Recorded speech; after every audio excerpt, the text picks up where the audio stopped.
Welcome back to the Shadowing the Foley Teacher in one of his footsteps sessions. My name is Bastian Gerner. I'm a senior Foley artist working out of my own studio, working on a feature film right now.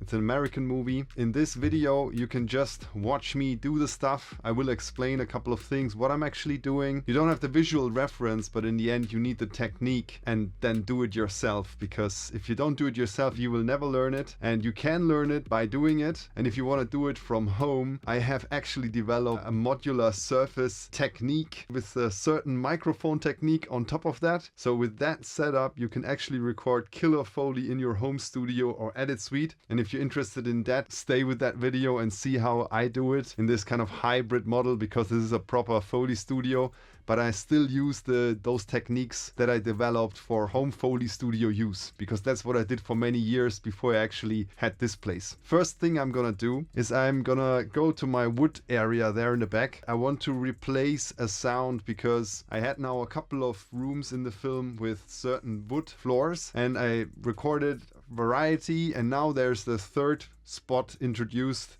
with a different, like a completely different wood floor, something which looks like wood tiles, and somehow I feel this needs a bit more rigidity, more solid, less resonance. The last thing I recorded yesterday was two people entering this place, and I felt like, nah, this is too repetitive.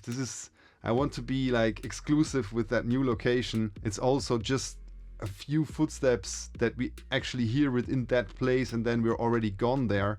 So I want to make that special. Therefore, I'm recording now with another board on my wood floor on top in order to change the sound slightly to get another tone. And that's what we're gonna do now. And what I do before we actually start, because this is the first take of this day, as you can see, I started in Pro Tools this D-hum. And somehow in my studio, I have a huge problem with some electricity hum kind of thing. Electrician was here, I consulted certain experts, but it seems there is no way around in this room here. And especially with my SM7B, which is my secret weapon for low end, I have this issue because it's a dynamic microphone. So you can see like the noise floor here, it's definitely audible. I can show you.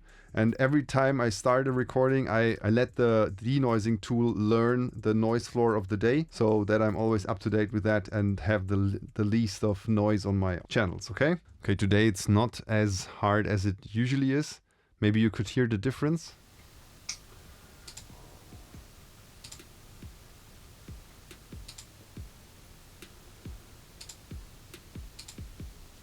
So I did that with all three microphones. These are actually the mics that I'm using. Big condenser microphone, shotgun mic, dynamic microphone. Those are the three mics I'm using. Sometimes all of them at the same time. Most of the time when I'm recording footsteps, the Sennheiser MKH416 and the SM7B on the floor.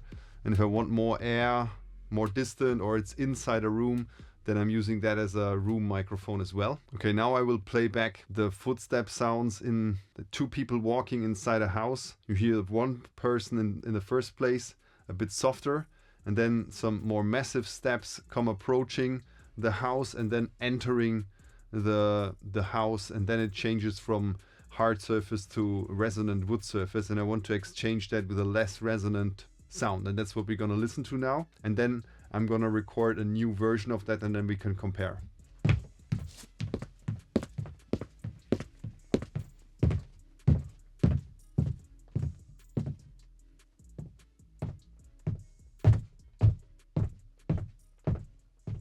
So I recorded only the second person because the first person is kind of alright. I started a bit earlier in order to get into the right flow and then hit it on the dot when the person actually enters the house. So now we can listen to the two versions and see if there's a difference. If not, then I have to make further changes.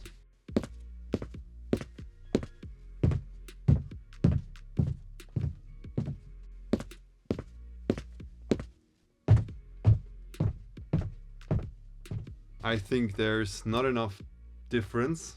It's already better, but how can we get to a different result? Because I want less resonance, so maybe I can move the second layer of wood to a different place where it's less resonance, and also change the microphone position, because now we are pretty far away with the mic, and also that is a reason why I have to really trigger and have a lot of energy on the floor, and that's why I trigger all the resonance of the whole wood structure. So let me try these two things, adjustments.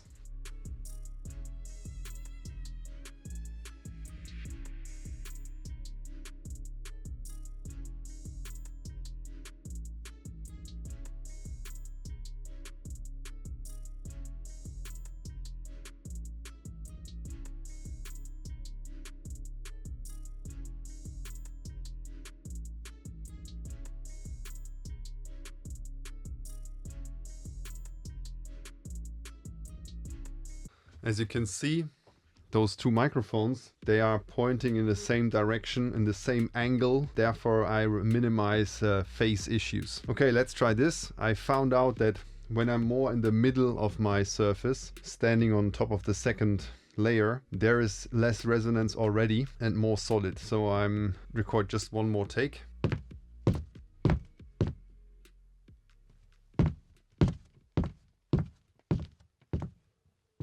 So let's compare the three sounds.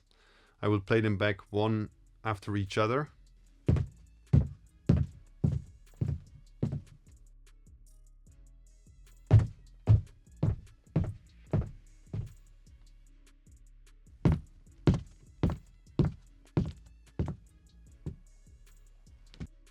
So you could hear it's a slight difference. The first one is the most resonant and also the most distant.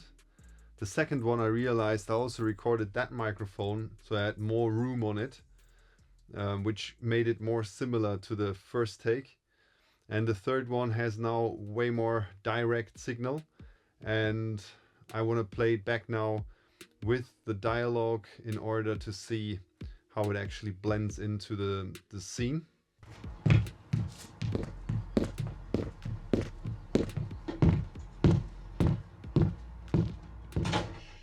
Yes, I like that. So now I have the feeling that this is a fresh, new room. And I have a meeting now with one of my potential clients for the Academy who wants to learn home Foley techniques.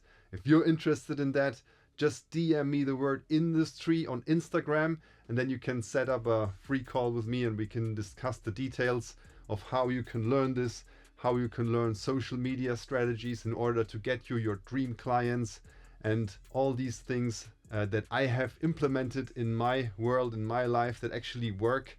I can show you and teach you. I'm happy to do that. And otherwise, enjoy one of the next videos. Peace, the Foley teacher.